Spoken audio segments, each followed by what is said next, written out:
Hey, what's up? It is the DK and Me show, and in presenting the DK and Me lunch hour. Today we are talking about, by the way, I'm Dustin Kane. I'm Megan Elizabeth. And today's topic is the Harley Quinn solo film. Yes, that is right.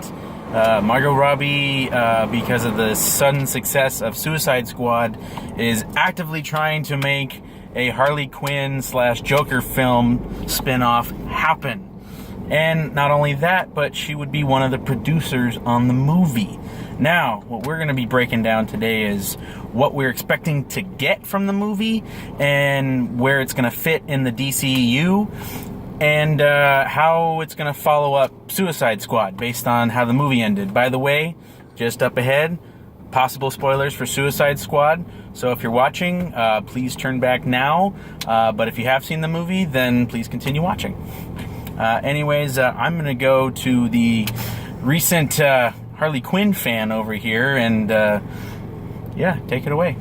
Well, I'm just going to say in advance that it is the lunch hour and I've not had anything since I've actually done my makeup tutorial that I've done today. So I'm going to be eating in the process as well as him as well. Yes. So if you don't mind that, I'm going to eat. And if you want to know, I'm eating taquitos because that's why it's the lunch hour. Boom. Anyways.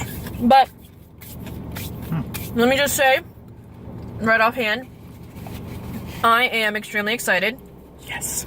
Because I am a big fan of Margot Robbie. Even before she did Harley Quinn, I liked her in the other movies, The Wolf of Wall Street. Good one. Yeah, that one was good too. That was the first movie I actually saw her in. Oh, really? Mm-hmm. She was really good. She was a good opposite of Leonardo DiCaprio. So I really wanted to see more of her. And she completely exceeded my expectations as far as Harley Quinn goes, from what he has told me, from what I knew myself from watching the show itself.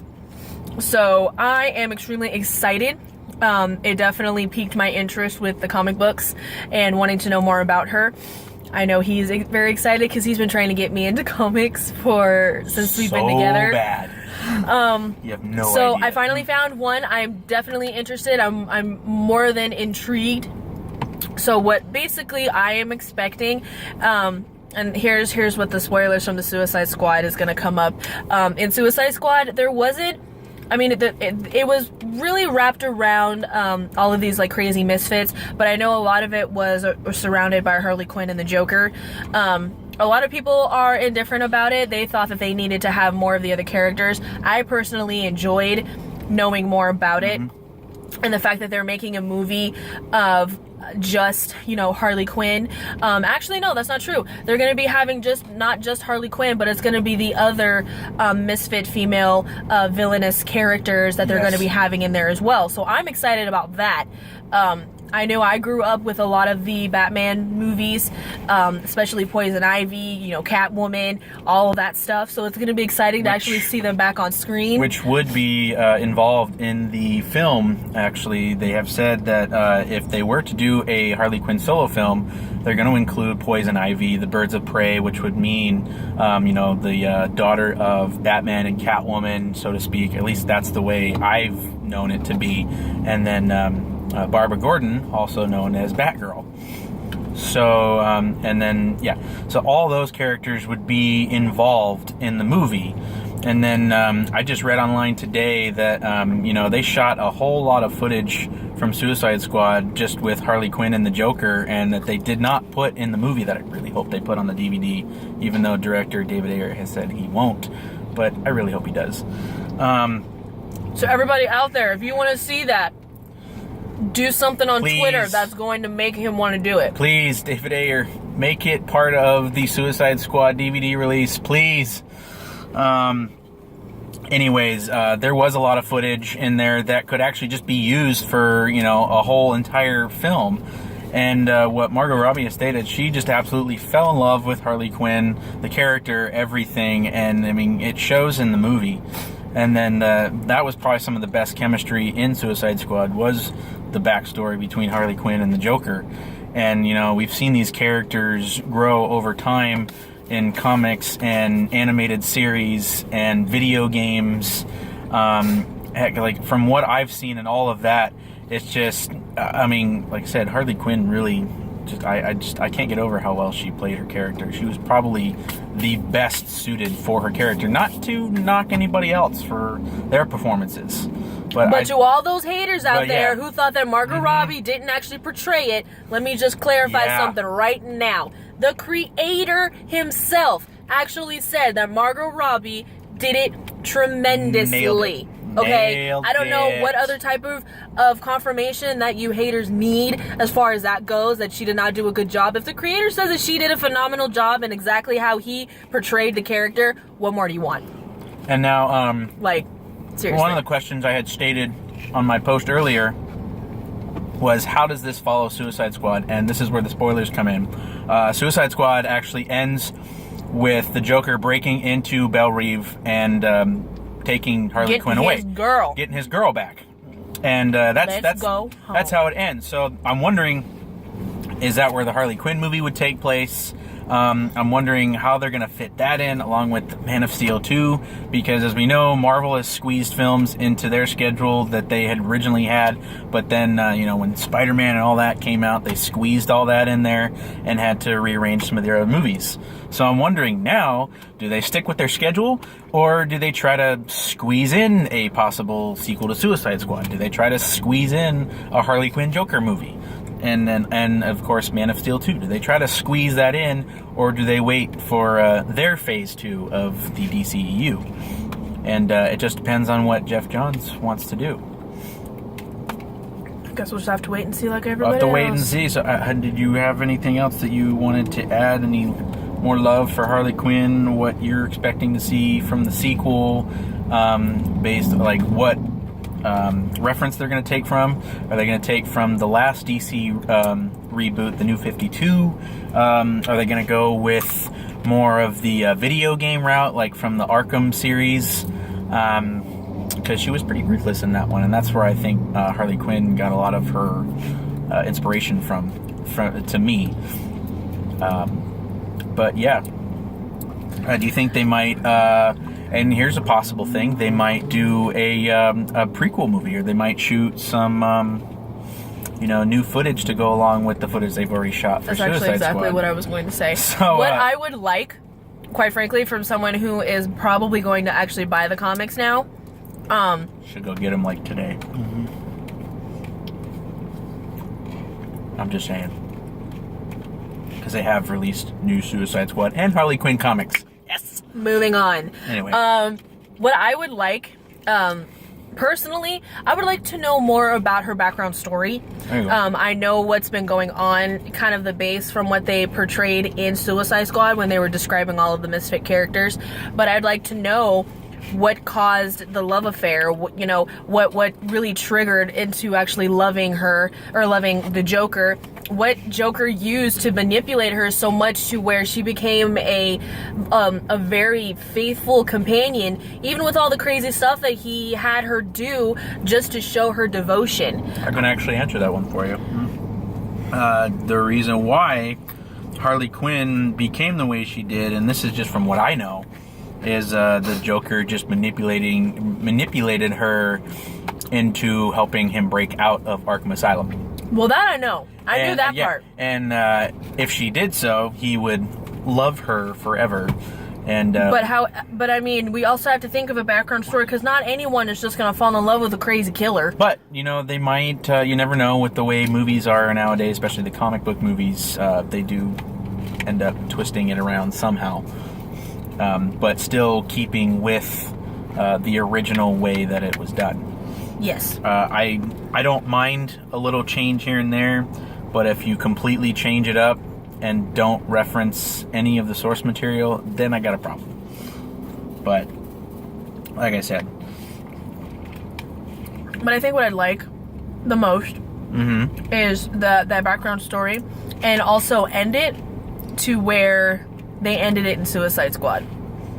I would like it, if they began it, like, right there. You want it to begin there? Or maybe just a little bit after that. Yeah.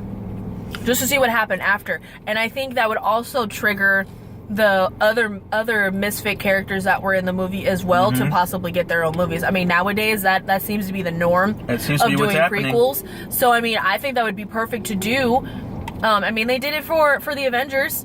They're in the process of doing it for the Avengers. I'm sure they can do it for Suicide Squad with how popular it's becoming and all the other DC comics that could all be connected together, especially with Batman. So yeah. Well, now anything could happen now. Because Batman's getting crazy. his own solo movie. It's been announced, like I said, that Ben Affleck's going to star in it, direct it, produce it, write it.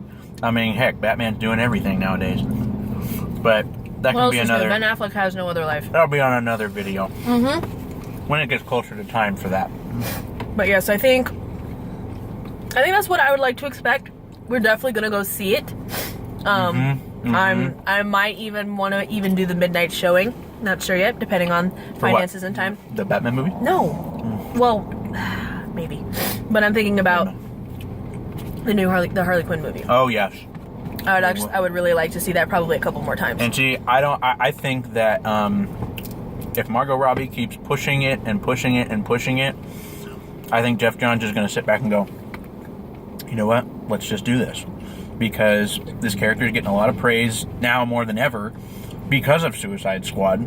And the character has already been really popular, years prior. It's just been more enhanced now. It's way more enhanced now. For a newer generation. It's just like, heck, when the first images came up of Harley Quinn in Suicide Squad, like over a year ago, before the first trailer even hit, heck, people were just getting excited that, oh my gosh, we're going to see Harley Quinn on screen, like, in an actual live-action big blockbuster film, like with all the rest of these comic book films. It's just, that's one of the great things about, today, is that we're getting to see a lot of our favorite comic book characters come to life on the silver screen. And actually be at the right age to appreciate it. Yes. So, I mean, hands down, we'd love to see a Harley Quinn solo film. Yes, we would. And I think it's going to happen. I mean, it's been announced that it's happening. Not if, when. It's when it's going to happen. Margot Robbie, keep pushing for it because it's going to happen. I support you, girl. Support you. Tell us what we need to do. Us fans will do what we can. I'm telling you. You if know you what? watch this video, I especially think it will happen if they release the not shown footage from Suicide Squad on the Blu-ray DVD release. Like I said, David Ayer, get on it, man. I would love to see it. Just saying. Anything else we want to share about Harley Quinn? What we love about her? Well, there's really nothing we don't like about her because she's just awesome. Oh no, she's really cool. But I think that's really what I'm expecting from it. I don't want to give too much away. Gotta give something else to another lunch hour. Yes. But yeah. By the way, just off topic, this is our new handy dandy new car. We'll give you the Price is Right girls. And we do have air conditioner on. You may not hear it, but we're not crazy. It's not like, oh my god, they look amazing for not having the car on. Let's not play games here. Anyways, I think that's all we're going to do for today on the DK and me lunch hour. We have been breaking down what we'd like to see in a Harley Quinn solo film because it's going to happen. I'm just going to say it right now. I'm calling it. It's going to happen. I think that the DCEU is going to try to squeeze it in based on just the heavy popularity of the character. It's going to happen. And I'm looking no forward matter to it. if, it's when. So same thing with Man of Steel 2. I think they're just going to try to fit all of that in. I don't think they're going to wait till phase 2. I hope not. I hope not. Dumb of them to do. Because otherwise we won't see a Harley Quinn movie for years. Maybe we'll see it before Green Lantern. I think people want Harley Quinn more than they want Green Lantern right now. I hope so. Especially after the fiasco that was Green Lantern that can be a whole nother topic. Like 5 years ago. Anyways, that can be a whole other topic. Oh, we can have that as another topic. Have that as another topic. Movies that did not do well. We can comic book style. You know what? Why don't we do that tomorrow? How about that? Why don't we come up with the top 10 movies that shouldn't happen? Top 10 comic book movies that should not have happened, and why? So yes, awesome. See what happens when we do these things? We just come up with some great ideas. Anyways, and some of them he thought of. Hey! Give me some credit, will you? Anyways. This is my show. You just kind of feature yourself in it. I'm featured? I'm featured? What? Anyways, this has been the DK and me lunch hour breaking down Harley Quinn solo film. I'm Dustin Kane. I'm Megan Elizabeth. And we will catch you tomorrow for another segment of the DK and me lunch hour. Till next time, guys. Till next time. Take care, everyone.